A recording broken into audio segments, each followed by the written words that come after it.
We can debate what is an illness or whether it is an illness or not. I happen to subscribe to the belief that it is a tragic illness. The night of the Stonewall riots came along. Just everything came together at that one moment. They decided, you know, we've had enough of this kind of thing. We're going to fight back. We got together because we weren't going to put up with being pushed around. He was only a lavender cowboy. We didn't have the word gay. The word for us is temperamental. The feeling that was created was you could walk down the street and 1 out of 10 or 1 out of 20 or whatever it might be having those feelings. And that next night, I was in a room with 12 other lesbians for the first time in my life, and oh, what a thrill that was. She'll walk with a swagger and wear short hair. The gay young lad from Trinidad, oh, what a time I almost had.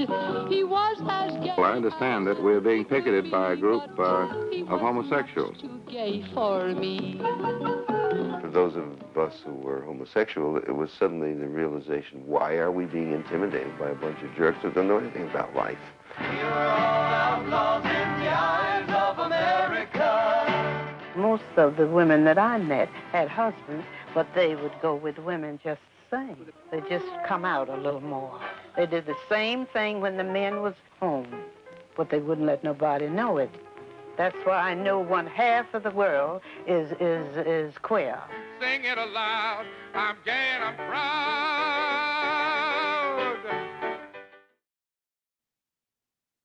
Hi everyone, and we are live again today, June 6th. Here is Ray Castillo, founder, CEO of Pride Support Services for Charlotte, and Xavier, Director of Operations for Pride Support Services. Yeah, and we have some special guests today with us. As always, we have our guests to talk about a topic that is very, very interesting. Today's topic is Before Stonewall. So what a great moment to talk about Stonewall today. Definitely. And we have very, very important people with us today, people who are very near and dear to us. We have Mr. Michael Sharpton, who is our vice chair. We have Kelli Baron, who has been with us, and we love her many, many times. And we have Mr. John Sinclair, who is our treasurer. And living historian.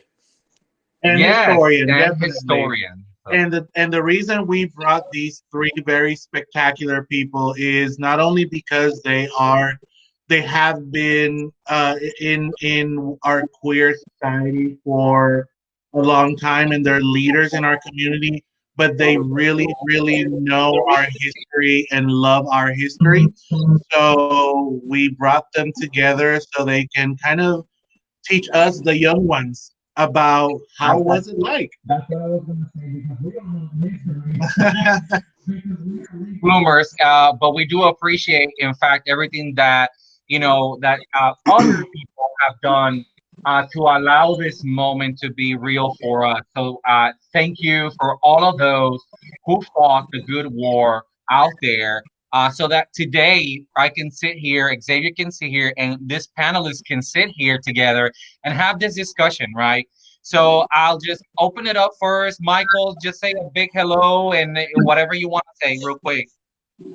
Hello, guys. It's great to be here with you guys as always. Certainly always enjoy these conversations on Saturday evening. Thank you. Thank you, Michael. Kelli? Hi. I'm not sure if anybody can see me right now. We can. Okay. Hi. Thanks again for having me back. I love hanging out and talking with y'all. Thank you. Mr. Sinclair? I guess I'm here because I survived the 60s, Jesse Helms being out gay,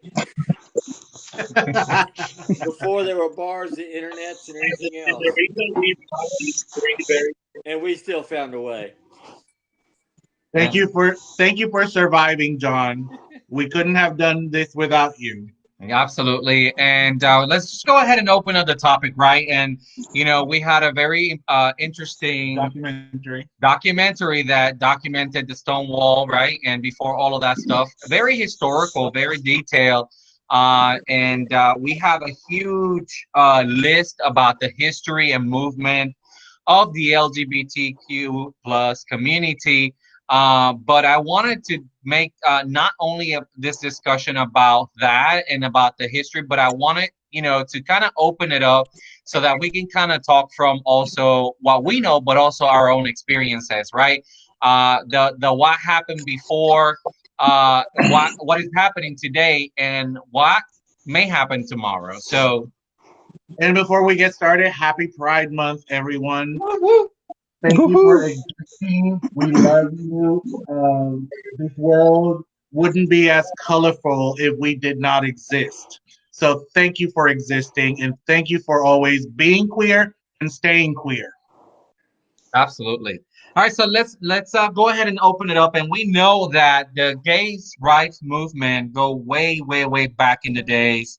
The early gay rights movement start, as far as historical, it dates back to 1924, to a German immigrant, Mr. Herbert Gerber, who founded the Chicago Society for Human Rights.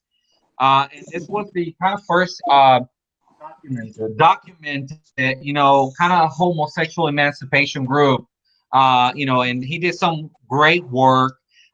And then, we went from there to what they call the homophile years that happened in the 1950s, to the gay rights movement in the 1960s, and so much more, right? But I want to go ahead and open it up, and Xavier has some points here that we want to kind of talk on. Gerber was in 1924. He founded the Society for Human Rights, and he was raided later on by the police. In 1925, they dissipated what was the Society for Human Rights. Then it was documented in 1938, where a group of homosexual prisoners were using the triangle, the pink triangle, that used to symbolize the Jews in the Nazi era, and they kind of adopted it as a sign of. They used it to designate gays. Exactly. It's not the Jews. The Jews had something else. The gays had the pink triangle. Yeah, and it was used in the concentration camps. In the concentration camps in Germany. So it went from a symbol of repression to a symbol of pride. And then 3 years before Stonewall, there was the first riot in New York City at a New York City bar. And then 3 years after that, Stonewall happened. So John was telling us earlier before we went live that he actually lived through Stonewall, correct? I was around. I was a little younger. I was late high school, early college, somewhere in there. And I heard about it. I didn't understand it. But I realized this could be something important. It was in New York, and I was living in Hickory. But my uncle was living in New York at the time, and he was gay. And so he told me a little bit about it later from his perspective. But predominantly, it was a lot of the drag queens who actually instigated a lot of it. And that he was not aware of it until a couple of days later. The interesting thing I find about a lot of the bars in New York back then was a lot of them had bird names. And so when they wanted to go out bar hopping at the gay bars, they would go out and check out the birds. That was in queue. It's kind of like, that's interesting. So you'd go to the bird cage, the pink flamingo, and the eagle, and some of those names are still with us. That's very interesting, right? And I think in the documentary it shows, it talks a lot about how they used to chase back in the day where you used to wear handkerchiefs and of different colors, and then you would kind of walk throughout the city, and then they would chase each other until it came to a point where you could actually engage in conversation with the individual. They would stop at the same stores and look at the same stuff, and that would kind of be the signal that I'm chasing you or you're chasing me, which I thought was very, very interesting. And let me, and I don't, and you know, the funny thing is that some of these practices do not, hasn't stopped. I don't know if you guys have ever visited my hometown, Fort Lauderdale. But you know, Fort Lauderdale is a town that is very gay friendly. They have their own gay community called Wilton Manors. And it's so impressive that they still utilize this concept at one of their publics over in their town, where in your little buggy you put a little colored string and you go shopping, and that's how you start conversation with people. So that's something that is still not completely lost.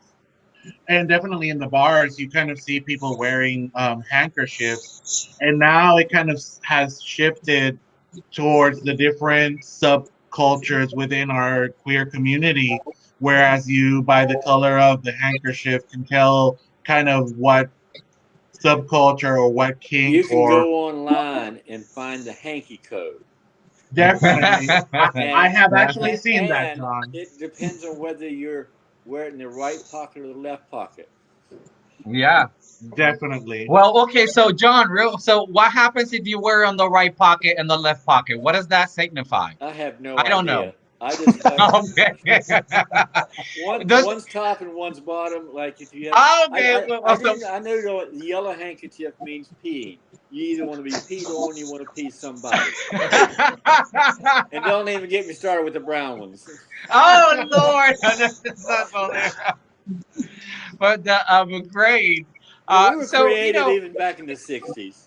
Yeah, interesting. Definitely. So. I want to open it up to Kelli and Michael. Kelli, what do you know from the history? What can you contribute to this conversation as far as what you know about the history? I think it's important to recognize the build-up to Stonewall. You know, we touched on the homophile movement in the 50s. Henry Hay and the Mattachine Society and Del Martin started the Sisters of Bilitis. Like, these organizations had chapters all over the country. And it was their intercommunication that sort of built the network of activists like this, that set the stage and put things in place for what was to come in the 60s. And, there are some watershed moments that a lot of folks don't know about. The Cooper's Donuts riot in May 1959, it was a late night cafeteria. So back in those days, it was basically illegal to be gay. It was illegal to wear clothes that didn't match your gender, quote unquote. And sort of the gay society, the drag performance society, and the non-traditional sex worker societies, those kind of blended into each other. And for a lot of these folks, their work was at night or their partying was at night. They'd get off whatever they were doing at 3, 4 in the morning. And the only place for them to go were these cafeterias. And because it was illegal to be out in public being seen that way, a lot of the cafeteria owners didn't want them there because if somebody called the cops would show up and shut the whole place down. So it sets the stage for this pushback between our people wanting to just sit down and have a cup of coffee after a long night and society that didn't want them to be there. And the Cooper's Donuts riot is significant because that was the first notable time that we pushed back. And it set off a couple days of riots and demonstrations. And I think that sort of sent the signal back to the activists, okay, we can do this. We have an option. We have things to do. And that's why throughout the 60s, we started seeing these small protests and marches and demonstrations that just grew and grew and grew. And those original homophile society groups from the 50s, they became the larger organizations that continued to drive the movement through the 60s. And then between Dewey's in Philadelphia... And struggled mightily to get people involved with them because even that was being out more than most people were Right. willing to do. And most of those organizations were really secretive. You know, there was a lavender scare going on that was basically McCarthyism for gay people. You know, nobody wanted to be thought of or be called out or caught as, you know, associated with the homophile movement, because it meant the end of your career. It meant the end of whatever you knew as life. But, you know, some of these, like Dewey's and Compton were probably the two biggest events before Stonewall, where our people went in and sort of staged these sit-ins in these late-night cafeterias and pushed back against refusal of service, pushed back against being pushed out by the police. And, you know, these are all important things that had to happen and set the stage for Stonewall. And I think the thing that makes Stonewall the watershed moment it was is because when that happened, there was finally a network in place to take advantage of and leverage that moment. It's kind of like what we're seeing right now, that, you know, this isn't about George Floyd anymore. George Floyd was the catalyst. George Floyd was the last straw. Yeah. And that's kind of what happened with Stonewall, that was the last straw. But when that straw broke, we had a national network of activists that were able to mobilize and take advantage of the situation. And keep it even though Stonewall, the violence went on for several nights, just a couple blocks away, there were peaceful protests. There were activists coming out, talking about what we as queer people were going through and spreading the word outside of the queer community. And that's why Stonewall was as important as it was, because we as a community were able to take advantage of folks noticing what was going on and using that to put information in their hands. And that was why really it became such an important point in our time. Yeah. And I think, Kelly, I don't know, well, and John and Michael, I don't know if you guys have seen it, but there's a series on Netflix called Tales of the City. Face the camera better. You fade in and out. Tales of the City, it's on Netflix. And it kind of shows kind of what Kelly is talking about, from the cafeteria to the Stonewall movement. It depicts it pretty well. Mainly from the San Francisco point of view, which was different than New York. Definitely. So, Michael, tell us your side of the story. Well, so I came a little bit after all of this, but watching the movie and watching the documentary, rather, one of the things I found interesting is how intertwined our movement was with all the other movements that were happening, the civil rights movement, you know, the feminist movement. All of these were intertwined, and how, you know, what we've done over the last 25, 30 years has built on everything else that, you know, these other groups have done. You know, one of the statements in the documentary was, you know, a lot of people from our community were involved in those, and we learned how to protest. We learned how, you know, the importance of pushing back and writing, because, you know, up until the late 60s, you know, we were pretty much sort of doormats, and, you know, it was much like Kelly said, you know, it was literally illegal. I saw them, had no idea. It was illegal to serve our community a drink in a bar. That's why gay bars, when they finally hit Charlotte in the 70s, were so important. It had to be a private club, or you could pay a membership. And one of the things I would never, ever do was sign up for a membership, because that put my name on the list. And I didn't want anybody getting that list, especially when Jesse Helms was my senator. And I was a public school teacher in charge with the education of your children. So it was, I used to hide my car with the license tag in the back of the bushes before I'd go into Olean's. So no one could see my license tag. Yeah, when I first moved to Charlotte, we were certainly, back in the early 90s, we were certainly a targeted group. I mean, the police were actively, pursuing gay, particularly males, but and harassing our entertainers, the drag queens from Orleans, and it was almost a nightly news there for a while. I remember one summer it was nightly news where the police were literally using those basically stings at wherever to out, our community, Public and parks, it was an intense YMCA. time. I'm sorry. They were catching men connecting in public parks in the YMCA, and if you only had one bar, and nice thing about Olean's, and I miss it, was that everybody went there. It wasn't for the jocks, it wasn't for the bears, it wasn't for the lesbians, it was for everybody. And it was a real cross section of society, which we don't have now. This bar caters to this group, this bar caters to that group, and you don't have a place where there's that sense of variety, diversity within our community anymore. And it's sad.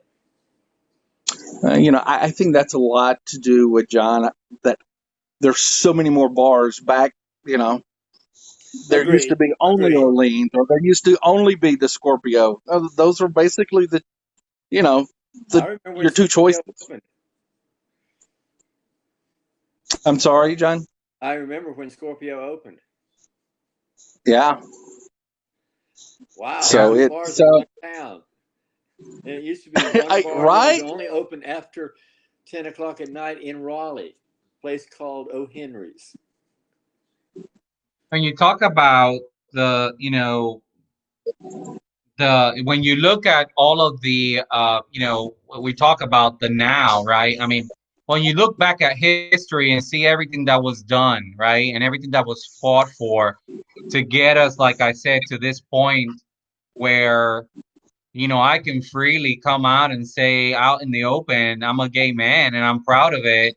Be able to get out there in the streets and celebrate Pride together with everybody that falls under the queer category and the umbrella, and do all of these things, we reflect back and we are, thankful. And, and we are, that's why I was kind of excited that we came into this moment of, what a better moment to talk about this when, our Black community is also doing something that we have done they have done in the past, but we also have done and fought hard for to get us here. So, now we're here, but, we see that there are still a lot to do, especially when we are being threatened still in so many different ways, right? So what do you guys think about what's happening today? All of the things that we have fought for and we're here today, but yet we still feel in some ways, at least, that we're still being, discriminated against and so forth. What do you think, Kelli? I think that the bottom line is our history show that riots work. I mean, that might be a little extreme position for some, but I don't care. I don't answer to anybody. The fact that we are able to sit here and talk openly about being gay or being queer, being trans, is because of these protests and riots that are part of our history. And no one that holds power over a minority group has ever given that power up peacefully. No oppressor has ever decided out of the good of their heart to step back from oppression. And I think that we as queer people this month need to be mindful of the fact that we have this month because of riots. We have this month because people said no more, and they stood up and they started throwing bricks. And that's the bottom line. I agree with you up to a point. That started a lot of people thinking about who am I and what can I do. And there's an awful lot of individual soul searching, coming out to families, that hard part of coming out. that almost has to happen before you're willing to step onto the street and say, yes, I am. So it started a lot of those conversations. Yeah, it didn't come out instantly. It was a slow Right. molasses growth.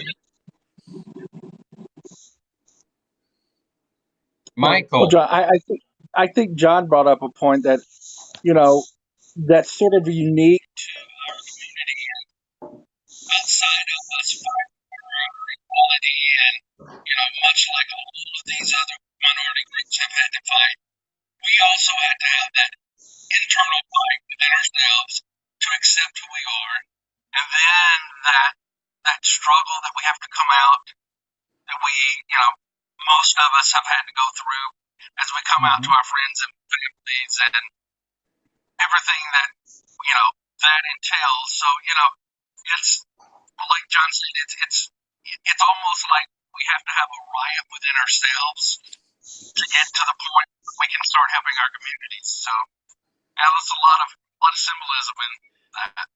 Well, gay people can hide behind their facial features, their color, and all that stuff. You can always be identified as an old white man, a young Hispanic boy, a woman, or a man. Other groups, particularly the blacks, cannot hide behind who they are. They are out. I mean, you either are or you're not. We can hide. Well, that's the case with a lot of trans people. A lot of trans people don't have the privilege of controlling who knows they're trans. Right. Sure. Well, in our bar, we have a number of trans coming in. Some of them have started coming in. Some of the therapists have recommended that they come into sidelines because it's a safe place. They know they're not going to be harassed. They know they're not going to be ridiculed. And so we've watched several of our clients go through pre-hormones through post-hormone. And they're it's been remarkable to watch them in their own coming out, both physically and mentally. And it's different. You know, I am who I am. I didn't have to hide behind. I didn't feel like I was the other thing other than a man. So I don't understand that. But my brothers and sisters don't understand my gayness. And you know, when you bring up a great point, and we have addressed this point here before, right? That, you know, this whole idea or this whole truth to the queer umbrella yet being so against each other, which is vivid, right? And you know, and this is why, you know, and I'm glad, John, that there are a lot of trans people that are starting to come back to the bars because they were afraid, because the gay man and lesbians and other community or other subcultures within the gay community weren't accepting of them, were discriminating against them, right? And when we go back into history, at least for myself as a gay man, and I wasn't part of that war. I wasn't there. I didn't fight. I didn't shed blood for who I am today. But I go back and I thank God for all of those people who did, because I am who I am proudly because of them. And I keep that in the back of my head when I'm looking at someone else, because they want to be who they want to be. And who am I to judge them? And who am I to be against them, instead of like supporting who they are and who they want to be? Which is why this organization exists today, because PSSC, we want to make sure that every queer individual out there is the best version of who they are. And that's not up to us to determine that. That's up to them to determine who they want to be, right? But we have a lot of growth within our queer community to do. We have a lot of things that we still need to fight for, and we need to do it together, because it is obvious, and I'll say this out there, right? It is obvious that we have a system, a government system right now, who does not like the queer community very much, who is against many of the things that we are facing, and we need to stick together. And we need to fight this war, because there may be another Stonewall for ourselves to do if things start to go back the way that they want to take us back. I have fun with my age and my whiteness in screwing over people's mind. They look at me and say, "Oh, no, white man, I know who he is." No, you don't. I mean, I do the same with the fact that people assume I'm cis. You know, I'll connect with someone who has issues with trans people, and not necessarily tell them I'm trans and make that connection and then reveal that I'm trans, and suddenly they have to grapple with, the falsehood of their preconceived notions about what it means to be trans. Kelli, you're one of mine. I like to screw with people's head as well. I mean, I've loved screwing with people's heads long before I knew I was trans, but yeah, it's a whole new level now. I am enjoying this time in my life when I am who I am and I don't give a shit. Right? I own 2 That's gay right, bars. John. Although I have had people come to me in the bar and say, "You own both? Are you gay?" And I find that as a compliment because I am just who I am. I'm not a flaming queen. I'm not a butch. I'm just me. And I've always been just me. Here I am. Take it or leave it. Yeah. What about you, Michael? What do you have to say? Well, I was listening to John and Kelli talk, and it sort of back in, I don't know, early 2000, as we were gearing up and we were really making a push for the whole same-sex marriage thing. And, one of our major issues that we had with that movement was we left out the trans community during that point, and it's taken us a long time to get back to where and Kelli, you can certainly speak to this, our movement, our pride movement, I feel like really did a disservice to them, and it's taken us a long time to build that trust back to where now hopefully they're starting to feel included in this movement. But the other thing, I think we do ourselves a real disservice within our community by placing labels on everything that we do. It's hard enough for the outside to put labels on us, but then within our communities, we do ourselves such a huge disservice. So, that's just hopefully as we progress and this movement continues, and we can drop some of these labels and, like John says, just be you. Well, and I was talking to a kid just like 21 months or 2 ago, and I used the word gay. He has a totally different definition of that word than I do. We did not communicate at all. It was like boom. And so they're also changing our vocabulary and our language. Right, and you're right, John. And when I and it's all about educating yourself. I think that it is, I think with Kelli, we talked about this in one of our segments that we had. Labels do exist for a reason, and it's because we want to make sure, right?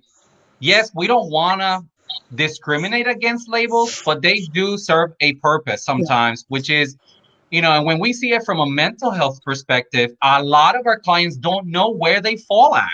Right.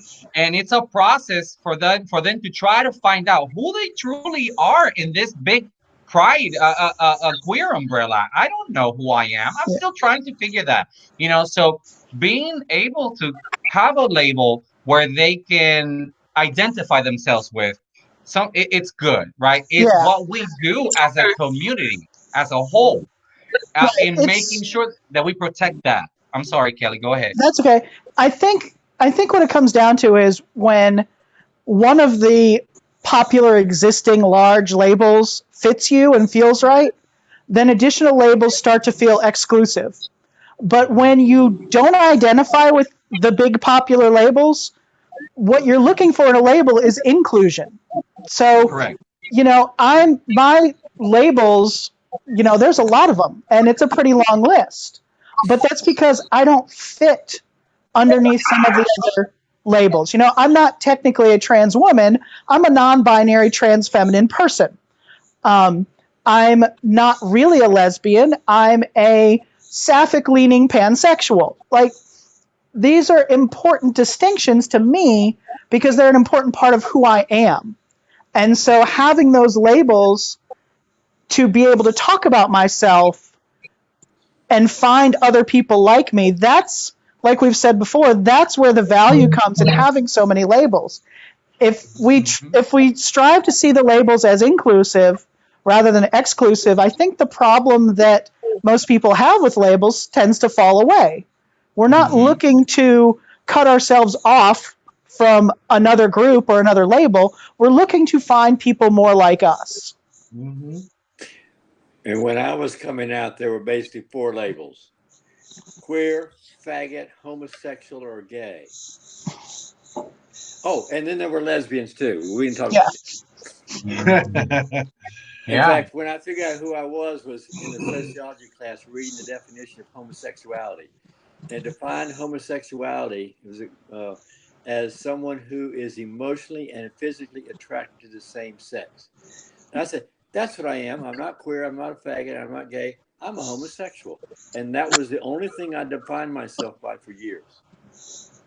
Yeah, and this is why, again, having that definition and that label, right? To not misusing that as a like we were talking, to exclude the person from who they are. They are still queer. They're still part of the queer umbrella, but giving them that opportunity again, which is what we preach here, to be the best version of themselves. So I wanna we have only about 10-15 minutes left, and I want to dedicate it to, where do you think we need to go next? We're here today. That could be a whole discussion in itself. We're here today, and we're being challenged. Where do we need to go next? Where do you guys think we need to go for? So, Kelly, crack your knuckles. Let me start by first saying my generation's had their chance. That it's going to come from the younger generation, the millennials and pre-millennials and post-millennials, the people in their 20s now. Just the way the black group is being led now by a lot of the younger blacks. It's that younger crowd, the people that are coming out at 14 and discussing, like Kelly was saying, all the different meanings that they can be. And it's no longer just gay or straight. It's that group that's going to define our future. Yep. We had our chance. I now turn it over to them. Well, John, I agree, and I think that's always the case in all of these movements. It's always those that are just coming into the movement that would certainly carry it into the future. And I think our immediate future is we have to protect what we've gotten, to the point that we've gotten to, because right now our community, it's certainly under a microscope given our current political situation. So I think, first and foremost, we have to make sure that nothing is taken away that we've won. And then moving forward, it's continue to be who we are. From a personal perspective, I don't need you to accept me for who I am, but I sure in hell need you not to discriminate against me or make my path any more difficult. And it already is. Yep. I think the biggest thing we need to do is it is an emergency right now for trans women of color, and it always has been. Trans women of color have a life expectancy in the early 30s. That is literally the most dangerous thing you can be in the entire world right now as a trans woman of color. And no one is doing enough about it. That's the bottom line.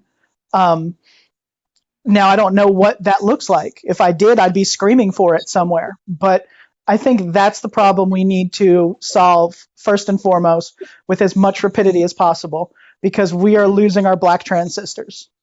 And it needs to stop. And then we need to focus on our trans kids who are either getting kicked out of their homes when they decide to speak up about who they are, or shoving down who they are to make peace with whoever they live with or whoever their family is. And it eats them up to the point where they see no other option but to take their own lives. So that's the next emergency we need to focus on. Honestly, I think those things are big enough on their own that I don't see anything beyond that, because those two problems are so huge and so important right now. Yeah. I absolutely agree with you. And I think a third issue, as baby boomers, as we age, as we get older, is that we have to make sure that we don't get gay baby boomers start to age, I think we're going to start seeing a crisis within our older community too, as they start to seek, you know, continue to need additional care and what that's going to look like. So Well, my I generation, think which is very there's a trend that I'm seeing, however, with as some of the older gay folks start to age into advanced care situations, more and more queer young people are going into that field of work. I know a couple folks that work at care homes here in the Charlotte area who, as young queer people, are fighting their asses off for their old queer patients. So yeah, I don't disagree that it's an issue, but I think it's an example of what was brought up earlier about how the young people are solving our problems for us, because they're moving into that line of work in such a way that it's going to minimize how difficult it's going to be to make sure our older generations have the care that they need, because our folks are already putting themselves in the position to offer that care. Also, many of the people my age and older are not really out. Not like myself. And they go if they're going to go into a nursing home, they're going to have to go back in the closet. And you ain't going to put me there. I've been there. I don't need to go back. Yeah. And there are groups out there that are out there training retirement centers and places like that in how to deal with, because most of them have never even thought about what would happen if you had a gay or lesbian client show up at your doorstep wanting your services. How would you deal with them? It's something I've thought about for a long time. But Definitely great points to really talk about, and keep in mind as us as an organization on these actual matters that are happening within our community. Yeah. So I will just encourage every single one. You have before you a generational plethora of people that have been proud and stand proud of who they are. So whether you are 15 or you're 75, be the best version of yourself. There have been people before you that have fought the fight, and it's not going to be in vain. We need to be who we are. We need to be proud of who we are. And I encourage all of my queer people to use that. We the queer community are known for our ability to stand in our pride parades and yell it to the world. I encourage you to use that strength to help our Black community. Use that strength to help others who, as us, have fought hard to be able to shout it out to the world. We're here, we're queer, we're not going anywhere. And that's kind of what we need to encourage other people to do. So please love yourselves first and foremost. Please embrace our queer community. Please embrace our Black community. They need us. We love you all. I think we're going to wrap up for today. Michael, Kelli, John, first of all, thank you all for being here. It was great having you all. Please remember to stay a few minutes after the live so we can have some feedback from you. Do you have anything to say, Mr. CEO? Yeah, so again, we always, before we leave here, we always want to extend the invitation to anyone that is out there that is in need for support, whether it's mental health or any type of support within our queer community. We extend the invitation to please reach out to us via Facebook, via our email, or call the numbers that are on our Facebook pages. Please contact us. We want to hear from you. We're here for you. And if we don't have the resources, we will help you find them. This is why we exist, and this is who we are. So thank you guys for watching us. Thank you for being with us. We love you, we care for you, and we hope to see you soon again. Take care. Goodbye. We love you all. Good night, everybody. Love you. Good night. Bye.